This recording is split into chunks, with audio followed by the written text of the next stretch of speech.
my direction of what I'm talking about, that's building the world's best homes. New Orleans was the start. I'm going to Haiti next. I'm going to film it. I'm going to help the people in Haiti.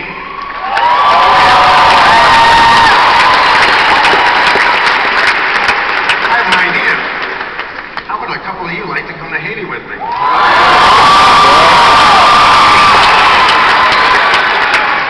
Okay, go to makeitright.ca, send me an email. I know it's going to come from all of you people here. Send me an email, and I'm telling you, I think I'm going to bring a couple with you, and I absolutely mean what I say. I'm a man of my word. Who wants to go?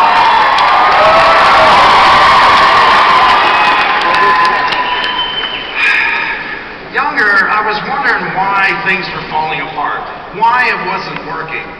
It wasn't making sense to me. I'd open up the walls. Why is this molding? Why is this? You know what? You want to know what's wrong with the system? Talk to the insurance companies, because there's insurance people here, if I remember. There's the thump of this floor. I'm going to get my tools, and I'm going to make it right. Insurance companies, why did they not insure mold? That's a question. Why?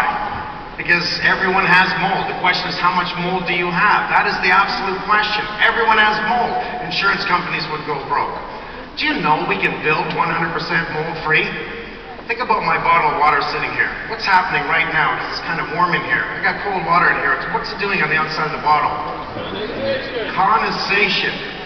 So when hot meets cold, we get condensation, right? That was that whole point about vapor barrier. This is thicker than vapor barrier. It doesn't work. What's a thermal break over a thermal barrier? Styrofoam cup with ice water sitting in the sun, and then my bottle of water. It won't condensate, that styrofoam cup. That's a thermal break. Think of a cooler. If all of a sudden we can pull products out of the house when we're building our houses, and it won't mold simply because we stopped hot from meeting cold, that's a thermal break. A cooler. How'd you like to live in a cooler? Now you can heat it with a candle, cool it with an ice cube. Energy, that makes sense. Things that we can do to do it better. I think that we can do this together. I wanted to actually make a difference with education. Right now, you're all learning minimum code, correct? Not all of you. Some of you are cutting hair, some of you are cooking, some of you are working on airplanes, and I love you all. You know, I was on an F-18. Oh my God. I got to tell you a little story. Now I'll go back to what I was talking about. The Canadian Air Force invites me to go to Cold Lake, Alberta, and they said they bring a good person from the country every year to get on the F-18. Would I like to do it? And I said, hell yeah. So I go, and I got to go through tests galore and physicals, and I have to go through examinations on what I'm going to do in case the plane goes down. I'm thinking, this is not good. Anyhow, I get the best pilot out there. And we do. We break the sound barrier, which is 750 miles per hour, which was really phenomenal. It was nothing. It was just like we were going straight.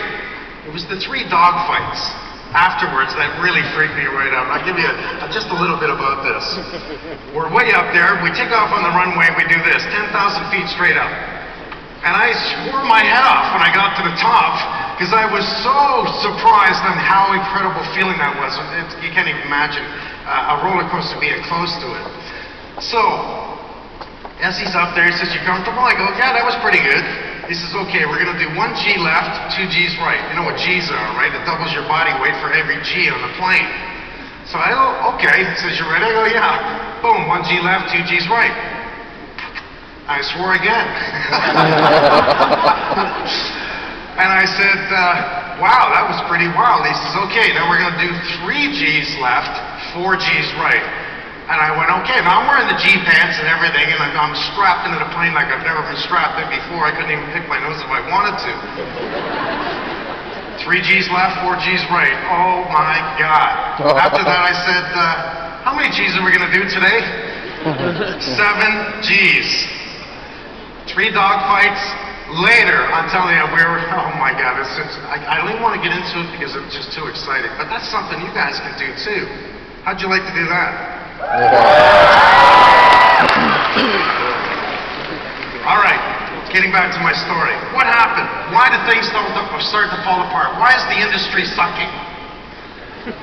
Yeah, I said that straight. Why is it sucking? It's sucking because approximately 30 years ago, we had a lot of good, skilled tradespeople out there. They got paid by the hour. They were taught very well. They had passion. They had integrity. They cared about what they did. There was only a handful of guys that just really didn't give a crap about anything. Over the years, it started to change. We implemented a minimum code. It started to grow. We started to enforce it, which was really smart. We started to change codes, and we started to change the system. Here's some of the things that changed the system. One, the boom was big. Everyone needed a house. Well, hell, we built this freaking country, right? You guys built this country, didn't you? The boom started to dictate in hiring new people that did not get skilled, or in other words, did not go to proper schooling, did not maybe get taught well. Two, they started to drop the puck, and it just became all about money. How much money can I make in a week? This is a big mistake to think about how you can do a job just to make money. This is a really big mistake. All of a sudden, contracting, my field, contracting had a bad name. This is what you were going to expect if you were going to have a reno done in your house. It was going to take more time than it should. It was going to cost you more money. It's going to be a pain in your butt. And you'd be lucky if the guy doesn't run. Am I right or wrong? Right. Why was that normal? Isn't it supposed to be a wonderful experience and not a nightmare? How many times did I see this? It's simply because it changed to piecework. It changed to the point there was no more teamwork. The carpenters didn't care about the electrician. The plumbers, the HVAC guy, they're all in the way. I want to get this done to make my money for a week. That's what happened. And also, with all the skilled trades out there, they didn't want their kids to get into the next generation of it because they said, my knees are gone, my back is gone, it's a pain in the butt, you're never going to get your money. So they pushed their kids to get into computers. And, what else? PlayStation, Nintendo, Xbox 360. When I was a kid, we played ball hockey. You know, there was no games like that. We played with Dad's tools. We lost that wonderful feeling, that wonderful temptation to get into the industry. And I saw that happening big time. Now, we're going to be 1 million short contractors in the construction field in Canada in the next 10 to 15 years. How many are you going to be short? Because that generation is about to retire. 50% of them retiring. I'm very happy to see that this is starting to grow, that this is starting to be better, that you guys are starting to be the next generation.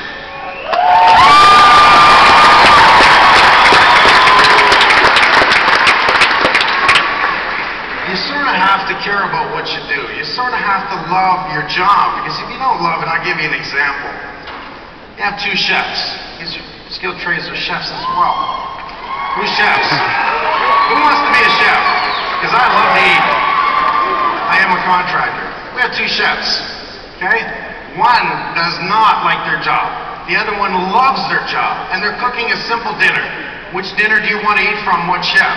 The one that doesn't like his job, or the one that loves the job? I want the one that loves the job, because they do it good, they do it with caring.